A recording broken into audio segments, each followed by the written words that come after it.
tanah liat di tangan sang penjunan. Nah, pada saat ini kita merenungkan firman Tuhan mengenai seorang yang mengerjakan tanah liat untuk menjadi bejana. Bapak Ibu Saudara kasih dalam nama Tuhan. Bapak Ibu Saudara kasih dalam nama Tuhan, di ayat yang ke-6 tadi katakan, masakan aku tidak dapat bertindak kepada kamu seperti tukang periuk ini, hai kamu Israel, demikianlah firman Tuhan, sungguh seperti tanah liat di tangan tukang periuk, demikianlah kamu di tanganku, hai kaum Israel. Bapak Ibu Saudara kasih dalam nama Tuhan, perjalanan hidup kita ini tak ubahnya seperti tanah liat. Amin. Tanah liat yang ada di tangan penjunan. Kita adalah tanah liat dan Tuhan adalah sang penjunan. Tapi banyak di antara kita, Bapak Ibu Saudara kasih dalam nama Tuhan, tidak menyadari bahwa kita ini tanah liat. Sehingga seringkali kita memaksa kehendak kita kepada Tuhan. Saudara kasih dalam nama Tuhan. Pada saat ada proses yang kita hadapi, kita mengatakan apa salahku, apa dosaku, apa yang sudah ku perbuat, keluargaku, nenek moyangku tidak ada melakukan. Banyak sekali Bapak Ibu Saudara kasih dalam nama Tuhan yang menjadi satu dalih ataupun menjadi satu alasan bagi kita kenapa ini terjadi bagi kehidupan kami. Nah, Bapak Ibu Saudara kasih dalam nama Tuhan, coba kita lihat lagi kembali Yesaya 45 ayat yang ke-9. Yesaya 45 ayat yang ke-9. Mari kita baca bersama-sama. 1, 2, ya. Celakalah orang yang berbantah dengan pembentuknya. Dia tidak lain dari periuk saja. Adakah tanah liat berkata kepada pembentuknya, apakah yang kau buat? Apa yang telah dibuatnya? Aku tidak punya tangan. Nah, Bapak Ibu Saudara kasih dalam nama Tuhan, di atas ayat 9 itu perikopnya Tuhan adalah pencipta. Bapak Ibu Saudara kasih dalam nama Tuhan, karena Tuhan menyuruh Yeremia pergi ke rumah tukang periuk supaya ia dapat belajar dari apa yang diperbuat oleh tukang periuk atas tanah liat. Nah, Bapak Ibu Saudara kasih dalam nama Tuhan, mengapa Tuhan menggambarkan manusia sebagai tanah liat? Berbicara dengan tanah liat, Bapak Ibu Saudara kasih dalam nama Tuhan, Tuhan hendak menegaskan kepada kita bahwa sesungguhnya kalau kita tidak ada di dalam Tuhan, kita nggak bisa berbuat apa-apa. Kalau kita nggak ada di dalam Tuhan, kita nggak bisa melakukan apa-apa. Kita adalah orang lemah. Nah, kerap kali kita menganggap kita pintar, kita bisa, kita kuat. Padahal kita nggak punya apa-apa kalau kita nggak bersama dengan Tuhan. Bapak Ibu Saudara kasih dalam nama Tuhan, kita nggak punya kekuatan apapun. Nah, Bapak Ibu Saudara kasih dalam nama Tuhan, kenapa selalu Tuhan mengatakan bahwa kita tanah liat? Saudara kasih dalam nama Tuhan, pernahkah Bapak Ibu melihat tanah liat? Kalau Bapak Ibu melihat tanah liat, Bapak Ibu Saudara kasih dalam nama Tuhan, saya percaya Bapak Ibu tidak akan suka memegangnya. Lebih enak memegang tanah hitam. Tanah hitam kalau begitu diapakan Bapak Ibu nggak lengket di tangan. Kalau tanah liat itu, aduh, apalagi kalau ada airnya. Kalau misalnya dari air Kanopan kita berangkat ke Sukarame, belum diaspal, tanahnya tanah liat, hujan, saya kira orang banyak membatalkan perjalanan. Kenapa? Tanah liat mudah membuat masalah, tergelincir, jorok, banyak saudara kasih dalam nama Tuhan. Nah, itulah kehidupan kita. Tanah liat berbicara tentang bahwa kita tidak ada harganya, kita kotor saudara kasih dalam nama Tuhan, dan kita diinjak-injak. Tanah liat itu Bapak Ibu Saudara kasih dalam nama Tuhan, nggak taruh di pot bunga seperti yang di depan. Kita nanam bunga taruh di pot bunga, nggak ada. Tanah liat itu selalu dipergunakan untuk membuat satu bejana. Sebelum dibentuk jadi satu bejana, dicangkol, setelah dicangkol diinjak-injak setelah diinjak-injak Bapak Ibu Saudara kasih dalam nama Tuhan, itu pokoknya makanya itulah tujuan Tuhan, supaya Yeremia melihat bagaimana tukang periuk itu membuat tanah liat menjadi periuk. Kalau rusak dipecahkan, nggak ada ditempel Bapak Ibu. Saya kerap kali merenungkan kebenaran firman Tuhan. Kenapa kita dibuat menjadi domba? Kenapa kita menjadi tanah liat? Domba adalah binatang yang paling lemah di antara seluruh binatang, Bapak Ibu Saudara kasih dalam nama. Nah, mungkin kita berpikir begini, cacinglah yang paling lemah. Enggak, Bapak Ibu.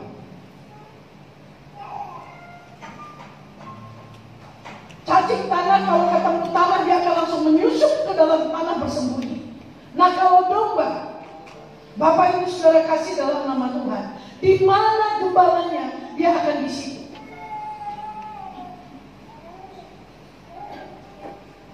Dia nggak tahu berbuat apapun kalau nggak ada gembalanya. Dia lemah, bodoh, nggak berani bertindak. Itulah manusia yang Tuhan katakan, saudara kasih dalam nama Tuhan. Kalau kita nggak ada di dalam Tuhan, begitulah keadaan kita sebenarnya. Kalau kita nggak ada di dalam Tuhan, kita sama dengan seperti tanah liat.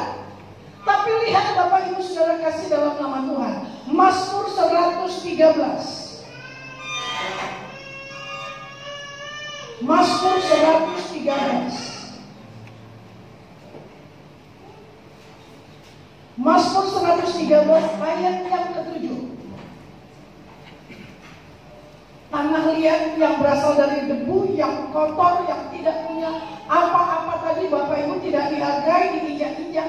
Tapi lihat Mazmur 113 ayat yang ke-7. Mari kita baca bersama-sama. 1, 2, ya. Ia menegakkan orang yang hina dari dalam debu dan mengangkat orang yang miskin dari lumpur. Nah, inilah yang dilakukan oleh Tuhan kepada kita Bapak Ibu Saudara kasih dalam nama Tuhan. Kita diangkat saudara kasih dalam nama Tuhan dari lumpur. Dan saudara kasih dalam nama Tuhan, kita diangkat dari debu tanah, dibuat menjadi bejana yang begitu indah Bapak Ibu Saudara kasih dalam nama Tuhan. Untuk menjadi bejana Bapak Ibu perlu kita membayar harga yang mahal, yang harus dibayar, harus kita jalani. Proses memang sangat-sangat menyakitkan. Kalau mau menjadi bejana yang mahal, Bapak Ibu Saudara kasih dalam nama Tuhan, prosesnya pun sangat besar. Harganya mahal, uang sekolahnya mahal. Kalau uang sekolahnya bisa dibayar dengan uang puji Tuhan, kadang-kadang uang sekolahnya nggak diperlukan uang, tetapi diperlukan perasaan, pemikiran. Itu yang dibutuhkan Bapak Ibu Saudara kasih dalam nama Tuhan. Penyerahan total kepada Tuhan. Kalau kita berontak Bapak Ibu Saudara kasih dalam nama Tuhan, dari proses yang kita hadapi, semakin panjang jalan yang harus kita lalui.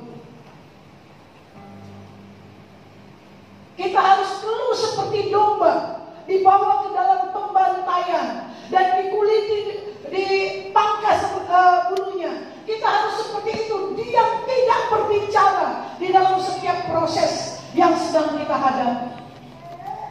Nah, kalau kita mulai berkata, saudara kasih dalam, kenapa ini terjadi? Tambah 2 kilometer. Susah kali hidup ini, tambah 5 kilometer perjalanannya. Semakin jauh proses yang harus kita hadapi. Nah, Bapak Ibu Saudara kasih dalam nama Tuhan, sebagai penjunang, Tuhan tahu yang terbaik untuk kita. Dan Dia membutuhkan saudara kasih dalam nama Tuhan, ketaatan hati kita.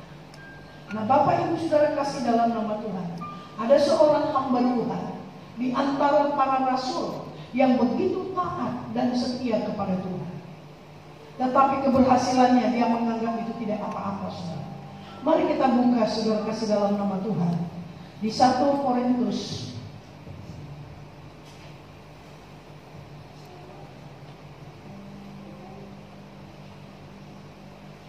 Korintus 15 ayat 9 sampai 10. 1 Korintus 15 ayat 9 sampai 10. Mari kita baca bersama-sama. 1, 2, ya. Karena aku adalah yang paling hina dari semua rasul, bahkan tidak layak disebut rasul, sebab aku telah menganiaya jemaat Allah. Tetapi karena kasih karunia Allah, aku adalah sebagaimana aku ada sekarang. Dan kasih karunia yang dianugerahkannya kepadaku tidak sia-sia. Sebaliknya, aku telah bekerja lebih keras daripada mereka semua. Tetapi bukannya aku, melainkan kasih karunia Allah yang menyertai aku. Kata Rasul Paulus, Bapak Ibu Saudara kasih dalam nama. Rasul Paulus, Bapak Ibu Saudara kasih dalam nama Tuhan. Sebelum namanya Paulus, namanya Saulus, Saudara kasih dalam nama Tuhan. Dia orang Farisi, dan dia belajar begitu banyak, Saudara kasih dalam nama Tuhan. Gurunya Gamaliel dikatakan, Saudara, dia tahu semua hukum, tetapi dia tidak suka kepada orang yang percaya kepada Tuhan. Untuk itu, Saudara, bukan hanya sekedar menakut-nakuti, tapi dia ikut membunuh. Bahkan Stefanus di hadapannya dibunuh, Saudara, dan dia menjamin siapa membunuh tidak akan apa-apain, Saudara kasih dalam nama Tuhan. Dia yang menjadi penjamin. Pada waktu Stefanus dibunuh, Bapak Ibu Saudara kasih dalam nama Tuhan, dilempari dengan batu. Nah, Bapak Ibu, begitu kelamnya masa lalu daripada Paulus atau Saulus, Saudara kasih dalam nama Tuhan. Tetapi begitu dia ketemu dengan Tuhan, Bapak Ibu Saudara kasih dalam nama Tuhan. Kalau Bapak Ibu membaca kehidupan dia, Saudara kasih dalam nama Tuhan, riwayat kehidupannya itu sangat luar biasa. Semasa dia bertobat tidak diterima, Bapak Ibu. Orang takut, jangan-jangan ini hanya sekedar kedok saja untuk membunuh kita. Dia katakan seperti itu. Maka semua rasul lari, Saudara kasih dalam nama Tuhan. Gak ada orang yang berani dekat kepada dia, kecuali ada seorang rasul yang sudah diberitahu oleh Tuhan. Terima dia, bawa ke rumahmu, pertemukan dengan semua rasul-rasul. Nah, itu pun orang takut, Bapak Ibu. Dia mulai bertobat dengan sungguh-sungguh. Dia melakukan pekerjaan Tuhan dengan sungguh-sungguh. Dia melakukan firman Tuhan dengan sungguh-sungguh. Tetapi orang tetap curiga. Bapak Ibu, dia tidak pernah goyah. Dan dia gak pernah berkata, begininya baik untuk bikin salah, tak baik pun salah. Yang mana yang harus dikerjakan? Gak ada dia bilang begitu, Bapak Ibu. Karena gak ada ayatnya seperti itu. Apa yang dia lakukan? Tetap taat kepada kebenaran firman Allah. Sekalipun dia dikucilkan, sekalipun dia dimusuhi, dia tetap taat, Bapak Ibu. Sampai ke Asia, sampai ke Eropa, kemanapun Tuhan menyuruhnya, dia tetap taat untuk memberitakan kebenaran firman Tuhan. Enggak seperti kita, Bapak Ibu Saudara kasih dalam nama Tuhan. Kadang-kadang suami kita yang melayani dengan sungguh-sungguh, begitu ada orang komen, kita langsung bilang, besok mau lagi melayani. Malu aku, begini-begini kata orang.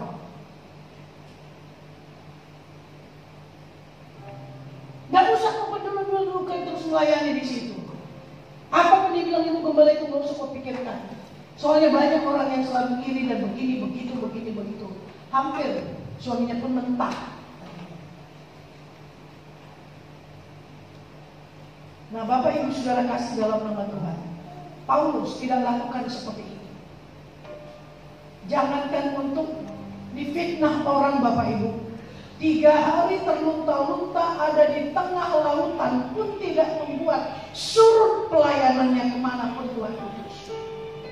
Maka dia berkata begini, Bapak Ibu, yang namanya kelaparan aku yang paling tahu, yang namanya kedinginan aku yang paling mengerti, yang namanya kehausan aku yang paling mengerti. Yang namanya menderita, aku yang paling tahu. Kata Rasul Paulus, saudara kasih dalam nama Tuhan. Kenapa? Karena dia mencukupkan segala keperluannya menurut kemampuan dia, Bapak Ibu. Dia gak pernah nyusahin orang. Sekalipun banyak orang hamba-hamba Tuhan, banyak anak-anak Tuhan yang mengatakan bawakan ini untuk orang-orang kudus Tuhan ke Yerusalem, bawakan ini, bawakan ini. Bapak Ibu, setelah dia bawakan, dia akan tulis surat semua pesan-pesan kamu sudah saya berikan kepada orang-orang yang sudah kamu inginkan. Dan dia berkata, terima kasih Tuhan Yesus memberkati diri kalian semuanya. Itu yang dia katakan, Bapak Ibu saudara kasih dalam nama Tuhan. Nah, mari Bapak Ibu saudara kasih dalam nama Tuhan. Kalau kita ingin menjadi bejana yang indah, yang dipergunakan dengan baik di dalam rumah Tuhan, prosesnya ada. Tapi bertahan, karena saat kita dalam proses, ada Roh Kudus yang menolong kita. Amin. Roh Kudus itu penolong bagi Bapak Ibu dan saya.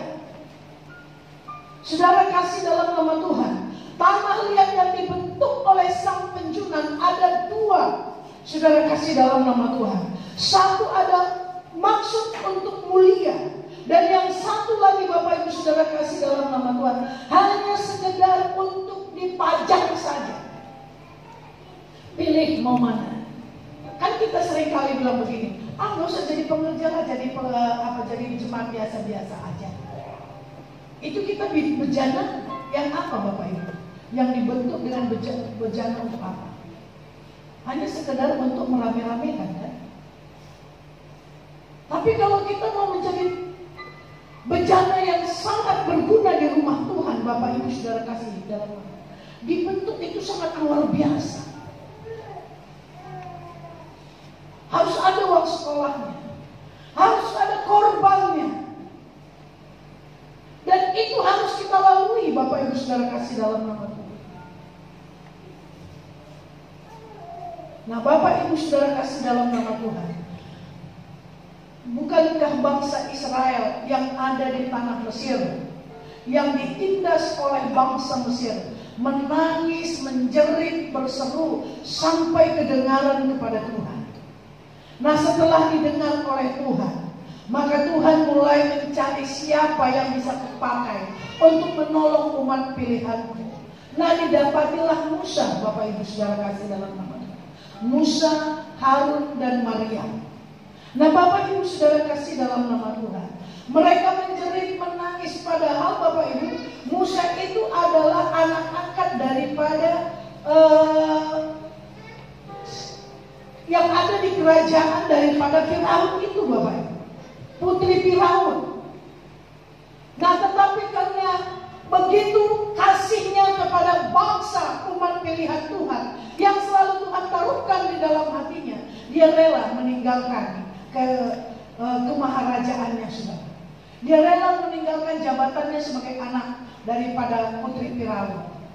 Dia keluar dari zona aman.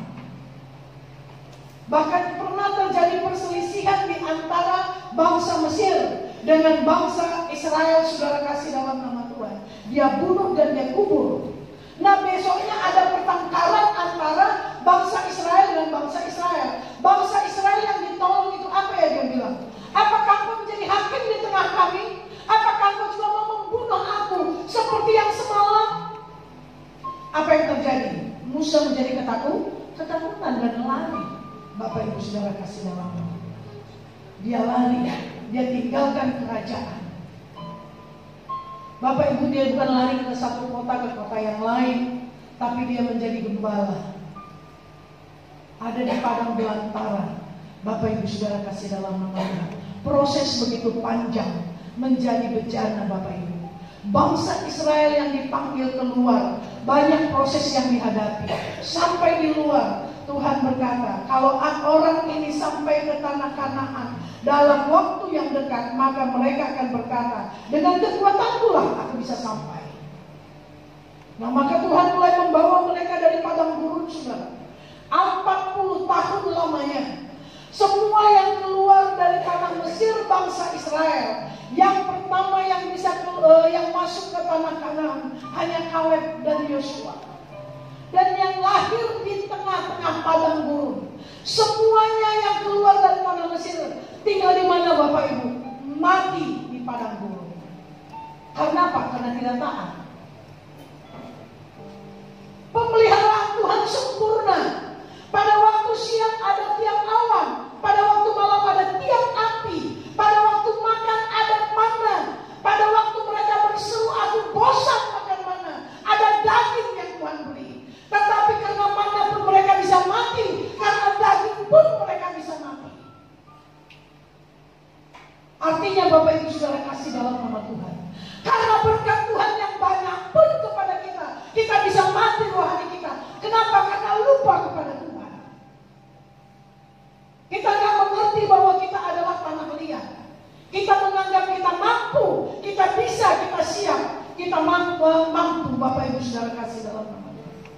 Tapi akhirnya kita jauh daripada Tuhan.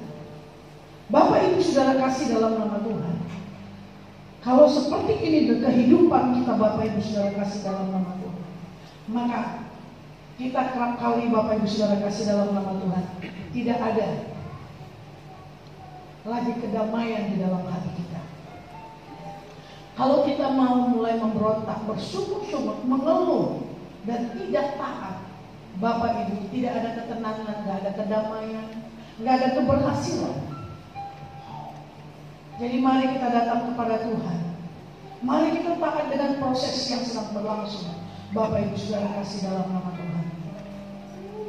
Kalau proses itu bukan berarti saudara, Bapak Ibu Saudara kasih dalam nama Tuhan 1 jam, 2 jam, 1 minggu, 1 bulan. Bukan seperti itu Bapak Ibu Saudara kasih dalam nama Tuhan.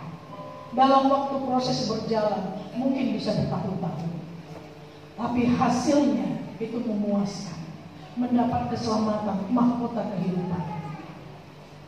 Bapak Ibu Saudara kasih dalam nama Tuhan, bila kita sedang menghadapi proses pembentukan yang membutuhkan waktu lama, itu artinya Tuhan menginginkan kita menjadi bejana yang indah di pemandangan matanya. Amin. 12 rasul bersama dengan Tuhan, tapi Paulus bukan bersama dengan Tuhan Yesus terus berdampingan, tetapi Roh Kudus yang menuntun daripada Rasul Paulus. Tapi mana yang lebih luar biasa penginjilannya? Bapak Ibu, kalau kita lihat firman Tuhan, Rasul Paulus yang bisa memberitakan kabar baik kemana saja, bahkan sampai berbantah dengan para rasul-rasul. Maka Rasul Paulus katakan, bukan saja orang yang sudah disunat yang Tuhan kehendaki, tetapi orang yang tidak disunat itu pun Tuhan mau supaya diselamatkan. Karena ketenggalan tengkuk bangsa Israel, maka Tuhan mulai membawa kemurahan hatinya, kebaikan kabar baik itu kepada bangsa-bangsa yang lain, terutama bagi kita. Amin. Mari kita bangkit berdiri. Terima kasih Tuhan Yesus. Hati kami sangat bersyukur Tuhan. Pada siang hari ini kami boleh mengerti dan memahami bahwa setiap kami adalah tanah liat di hadapan-Mu, dan Engkaulah penjunan bagi kami. Hari ini kami mengerti dan memahami